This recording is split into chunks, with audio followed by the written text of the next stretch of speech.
ചില ആളുകൾ പറയും എനിക്ക് കരച്ചിൽ വരുന്നില്ല. ഉസ്താദേ നിങ്ങൾ എത്ര വാത് പറഞ്ഞാലും ഞാൻ കരയൂല, നിങ്ങൾ എങ്ങനെ കണ്ണുനീരോടെ ദുആ ചെയ്താലും ഞാൻ കരയൂല, എത്ര വലിയ കണ്ണീരണിയിപ്പിക്കുന്ന വാത് പറഞ്ഞാലും ഞാൻ കരയൂല, യൂട്യൂബിലൂടെ എത്ര വലിയ ക്ലിപ്പ് കേട്ടിട്ടുണ്ട് എന്നാലും ഞാൻ കരയൂല, എന്റെ മനസ്സ് വല്ലാത്ത കട്ടിയാണ്, ആര് മരിച്ചെന്ന് പറഞ്ഞാലും ഞാൻ കരയൂല, എന്റെ മനസ്സിന് അലിവില്ല, എന്റെ ഹൃദയത്തിന് കാഠിന്യമാണ്.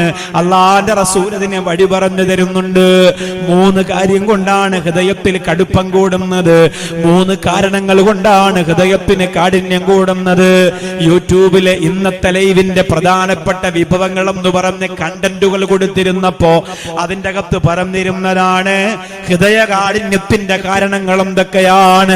പ്രധാനപ്പെട്ട 3 കാരണങ്ങൾ കൊണ്ടാണ് നിങ്ങളുടെ ഹൃദയം കടുത്തു പോകുന്നത്. അലിവില്ലാത്ത ഹൃദയമാകുന്നത്, കരുണയില്ലാത്ത ഹൃദയമാകുന്നത്, കാരുണ്യമില്ലാത്ത ഹൃദയമാകുന്നത്, ദുആ ചെയ്യുമ്പോ നിറയുന്ന കണ്ണില്ലാത്ത ഹൃദയമാകുന്നത്, പ്രാർത്ഥന നടത്തുമ്പോ അലിയാത്ത കണ്ണ് നിങ്ങൾക്കുണ്ടോ? 3 കാരണം നിങ്ങൾക്കുണ്ട്. ആ പ്രധാനപ്പെട്ട 3 കാരണത്തിൽ ഒന്ന് കസറത്തുന്നൗ, അമിതമായ ഉറക്കമാണ്. അമിതമായ ഉറക്കം നിന്റെ ഹൃദയത്തിന് കാഠിന്യമാക്കുന്നതാണ്. രണ്ടാമത്തത് കസറത്തുൽ കലാം, അമിതമായ സംസാരമാണ്, നിന്റെ ഹൃദയത്തിന് കാഠിന്യമാക്കുന്നതാണ്.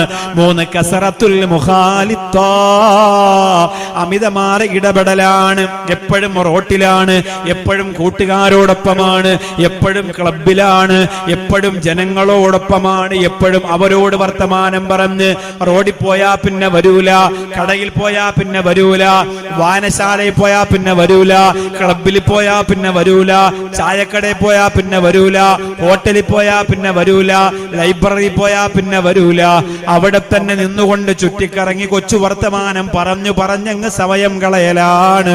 അതൊക്കെ നിന്റെ ഹൃദയകാഠിന്യത്തിന് കാരണമാണ്. കസറത്തുന്നൗ, അമിതമായ ഉറക്കം നിന്റെ ഹൃദയകാഠിന്യത്തിന് കാരണമാണ്. കസറത്തുൽ കലാം, അമിതമായ സംസാരം നിന്റെ ഹൃദയകാഠിന്യത്തിന് കാരണമാണ്.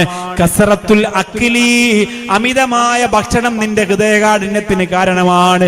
നിയന്ത്രണമില്ലാത്ത ഭക്ഷണം കഴിക്കുക, എവിടെന്ന് എന്ത് കിട്ടിയാലും കഴിക്കുന്ന ലാഘവത്തോടുകൂടി നിയന്ത്രണമില്ലാതെ ഭക്ഷണം കഴിക്കുന്ന ഒരവസ്ഥ, അത് നിന്റെ ഹൃദയകാഠിന്യത്തിന് കാരണമാണ്.